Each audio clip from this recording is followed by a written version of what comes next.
Hello everybody, and welcome to Ancient Architects. Please subscribe now to get the latest ancient history news and independent research from around the world. Like the incredible site of Malta in Siberia, which was the subject of my last video, the Kostenki-Borshchevo archaeological complex in Russia is another incredible prehistoric site that deserves our attention. Situated on the western bank of the Don River in the Khokholsky District of Russia, the area consists of 26 Paleolithic sites, Kostenki 1 to 21 and Borshchevo 1 to 5, and finds go back more than 40,000 years. Pre-Pottery Neolithic Anatolia, including sites like Gobekli Tepe, is a difficult subject to understand by itself. And when presented without a Paleolithic backstory, it almost seems miraculous. But the backstory really is critical in our understanding of the development of human civilisations. By some people, Gobekli Tepe is used as evidence of a lost advanced civilization, for example the survivors of a cataclysm arriving in primitive Anatolia and teaching the natives how to create works of art and build with stone. But in truth, the more research that I do, the more it's clear just how misleading this whole idea really is. Looking at the Natufians of the Levant in the south, the Malta Buret of Siberia in the east, Paleolithic Europe to the west, as well as Anatolia itself, and you can clearly see that Gobekli Tepe and other Tastapela sites are a logical next step in the evolution of human society. All these cultures could build well-constructed circular enclosures, they all created incredible works of art, they were baking bread, hunting enormous animals, they had clothing, personal ornamentation like jewellery, various stone and bone tools, beliefs and social structure and so on. They even had specific burial customs for the dead. All of these cultures use stone to some extent, and the Anatolian sites like Kortik Tepe, Gusir Hoyuk and Bonkuklu Tala, those with origins older than Gobekli Tepe, do contain stone megaliths. Not to the extent of Gobekli Tepe, but certainly what you'd expect earlier sites to have. You can see there is a clear evolution in building styles. Building with stone was less common in the Paleolithic, and that's likely because of the climate. It was too harsh and too temperamental to organise enormous construction projects and expend the energy needed to quarry and move large stone, especially when wood and large animal bones would be sufficient for the job. It is worth remembering that the megaliths of Gobekli Tepe are not large blocks of hard granite. The pillars are made of very soft limestone, and you could argue that it would be the first stone you would use if you already had a long history of working wood and bone. The art of Gobekli Tepe is incredible, but no more incredible than the art found in the Paleolithic, whether that be stone or ivory figurines or the painted murals on the cave walls. Wood is very rare in the archaeological record, but the size and scale of the 12,000-year-old Shagir idol, found on the eastern slope of the Middle Urals in Russia, gives us a snapshot of what could have been prevalent at all of the Paleolithic sites of Russia, Europe, Siberia, Anatolia and the Levant, long before Gobekli Tepe. Russia is the next region I'm taking a look at, and Kostenki in particular is the focus of this video. The region is almost directly north of Gobekli Tepe, north of the Black Sea, and not too far from the Ukrainian border. It's not hard to imagine that over time, people migrated south from this region and reached modern-day Turkey. So, with that in mind, let's take a closer look. Kostenki is a very important site. It contains Venus figurines, large dwellings made of mammoth bones, flint and bone tools and implements, and for Paleolithic times, the 26 sites clustered into one region, with occupation for thousands of years, shows that this was a site of considerable size and importance. A lot of work has been done, a lot of excavation, a lot of papers and books written, and there is even a museum in Kostenki that highlights the incredible discoveries. In this video, I'm just presenting a brief overview. More than half the sites of Kostenki are stratified, containing up to 10 well-distinguished archaeological layers. Across the 26 archaeological sites, there are more than 60 well-stratified Paleolithic settlements in total.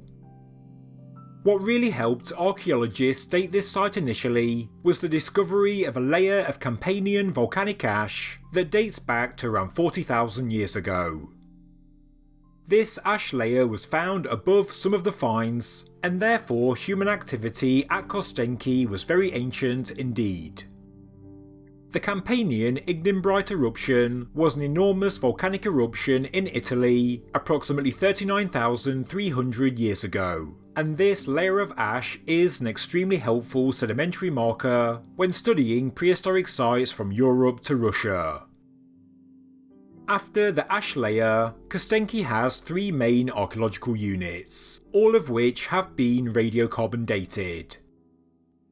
Stage 1 dates from 36,000 to 32,000 years ago, Stage 2 is 32,000 to 27,000 years ago, and Stage 3 is 25,000 to 20,000 years ago. For Stage 1 in particular, nowhere in Europe offers such a high cultural variety, with 4 cultural traditions observed in one place. Maybe the cultures lived one after another, maybe there was overlap, or maybe we actually see 4 different cultures living together. It is a fascinating site for this reason alone. We see the same multicultural signatures in Stage 2 from 32,000 to 27,000 years ago, and, archaeologically speaking, this again makes this site unique. Although Gravettian assemblages appear at Kostenki at the same time as across the whole of Europe, Kostenki still has other cultural traditions present, additional East European components that make this site unique. Stage 3 from 25,000 to 20,000 years ago is Gravettian, but there are a number of different populations, and some of the archaeological assemblages show no Gravettian characteristics at all. What I'm highlighting with this information is that this is a prime example of just how complex the Paleolithic world really was. It's never as simple as people moved from A to B, created this and moved from B to C, mixed with these people and did this, and then moved from C to D, and so on. Over the many thousands of years, there were many populations, many cultures, changing climatic conditions, and also because of the age of the sites, we are working from an incomplete archaeological record. For example, we do have a severe lack of wooden objects. If you want to know more about Kostenki, I've left some links to websites and papers in the description below, but because of the complexity and scale of the site, I'm just going to pick some of the incredible finds discovered here, that highlight just how far humans had advanced many thousands of years before Göbekli Tepe was even an idea. Number 1. Mammoth Houses.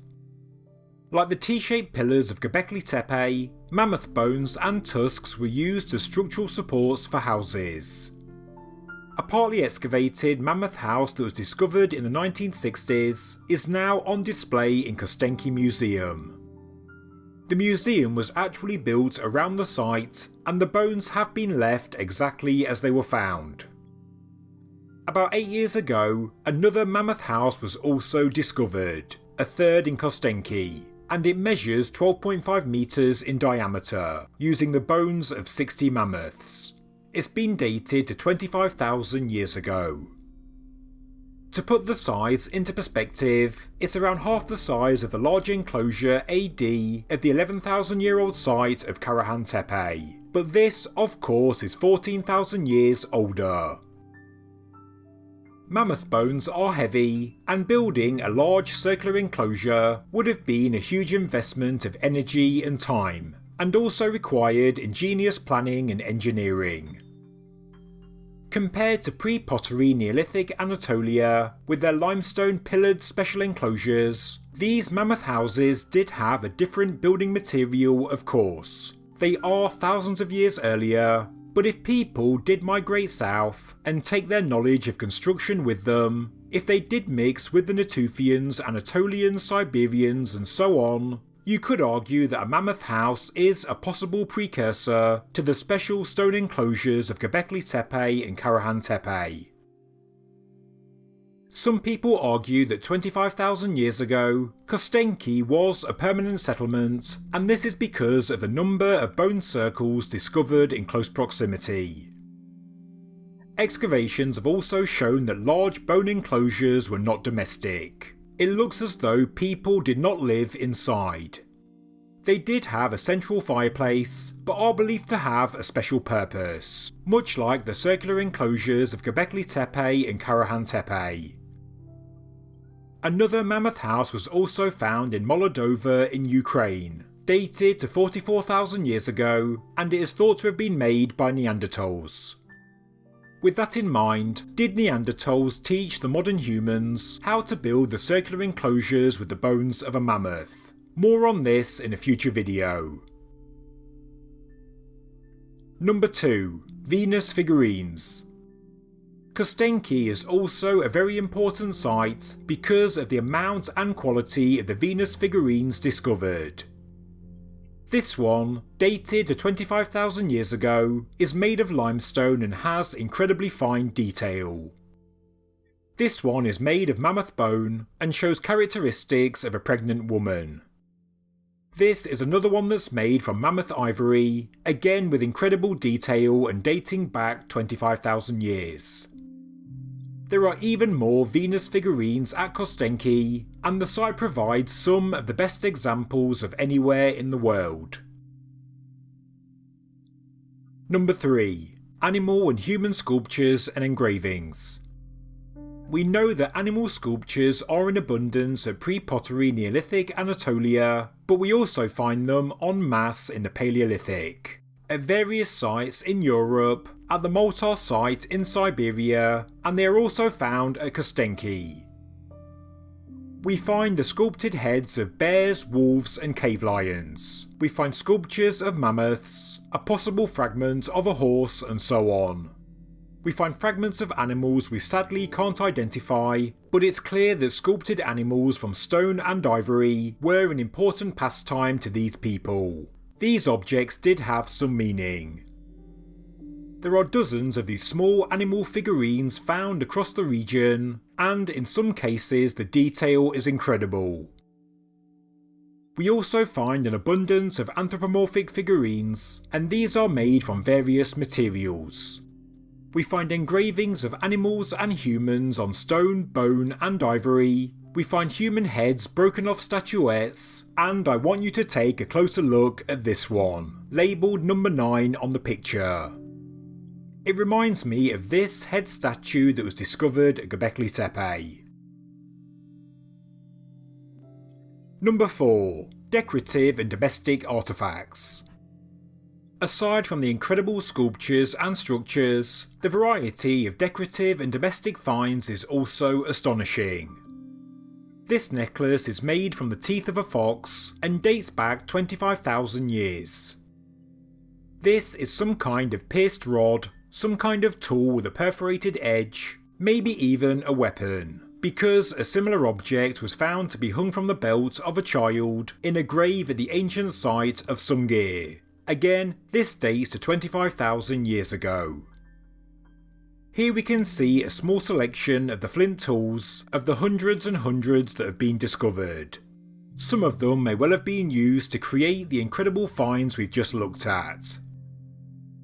These are believed to be what experts call digging sticks, made from the tusks of mammoths and used to prepare the ground before the construction of houses.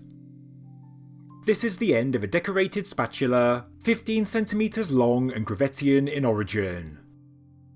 One of my favourite artefacts is this carved ornamental headband.